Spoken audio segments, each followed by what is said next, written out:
How's it going, everyone? In today's video, I'll show you on how you can detect your Razer device in Razer Synapse 4. So it is extremely simple to do this. Basically, the first thing that you want to do is to just make sure that you have connected your Razer device properly. And then right after, you want to click on the launch option. Now, wait for the application to load in and it will simply look something like this. Now, basically, it will automatically detect the device that you are using.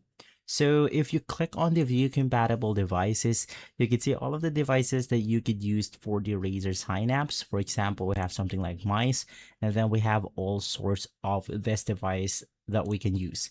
But if your device isn't automatically detected, this means that you are not using the proper device that's compatible for Razer Synapse.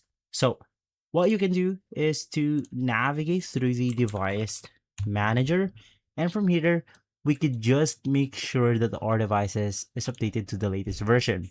So for example, I'm using my mice right here. I just want to right click on it, click on update drivers, search automatically for drivers, and then update my mouse right here, making sure that I have the proper driver that's able to connect with the Razer application. But that's how you connect your devices or detect your devices in Razer Synapse. If this video has been helpful, leave a like, subscribe, and follow us for more videos like this. Thanks for watching.